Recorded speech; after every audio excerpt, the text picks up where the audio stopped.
It seems there is no line the government won't cross, even as they assure us that we are just being paranoid right-wing fearmongers, while explicitly lying to us and committing the very violations of our rights they claim we are paranoid about losing. Now, of course, the government always give us a reason for taking our rights. They claim it is for our safety. What a wonderful thing. But I have to ask, is it really? Because I don't think the numbers are adding up here. Guns are used for a variety of things, such as self-defense, sport, and even feeding oneself, particularly in more rural and indigenous communities. Let's compare that to something only used for recreation like alcohol. If you look at the comparisons between guns and alcohol, they actually have a lot of similarities on a legislative level. Both of these items are safe when used right and dangerous when used wrong. Both afflict minorities to a greater degree. Both can be factors in fatal accidents.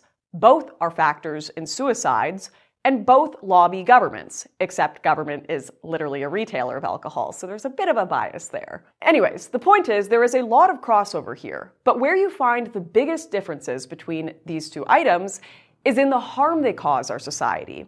Annual deaths from firearms in Canada is around 1,000, only 250 of those being homicides.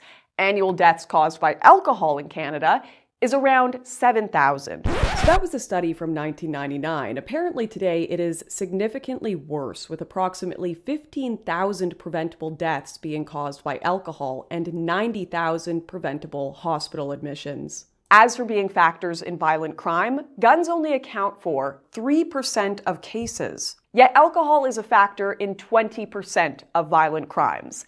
If the Canadian government truly wanted to reduce avoidable crime and deaths in Canada, they would start with banning alcohol.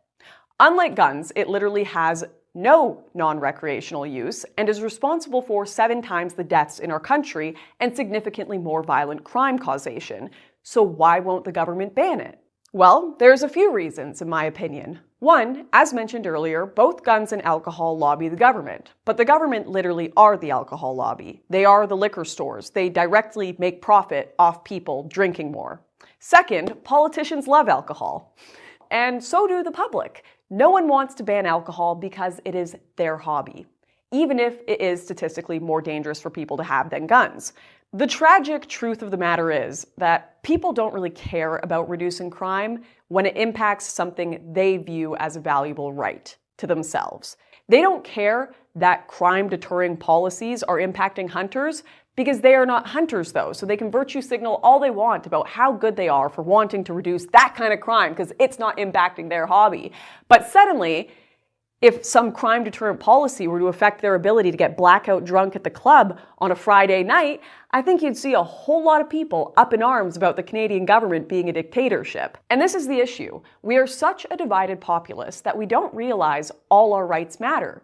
Because when the government have the ability to take away someone else's hobby or way of life using faulty reasoning, they can use that exact same faulty reasoning to take away yours one day. And let's see.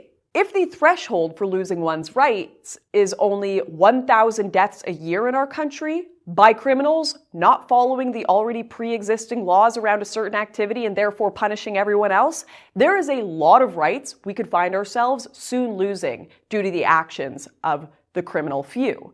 This logic could be used to ban cars, cigarettes, alcohol, even sugar, all of which cause more deaths than firearms annually in the first case. And I'm not saying that these are great things for the population, right? But we all know in moderation and when used correctly, all of these items can be beneficial to our lives and the human experience. A cigar with your dad once a year, a drive to the mountains, a cheesecake every once in a while, or a hunt in the woods with your grandfather. These are all things that are important to some people and make life richer when engaged with in a healthy manner. Those who fought to legalize weed in Canada had to spend years fighting back against an oppressive government who used the worst representations of marijuana and the worst statistics possible to prevent people from having that right.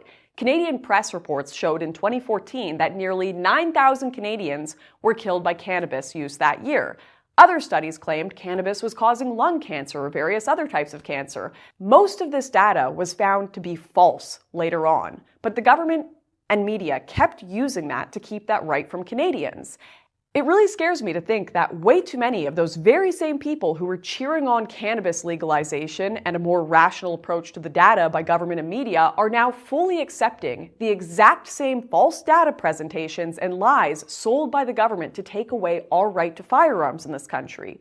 We must remain consistent as a population when defending our rights, or it will affect us all. I don't really care if your hobby is ganja or guns. It is the people versus the state. And they are on a perpetual march to take our rights. And in our division, they will continually win till we have nothing.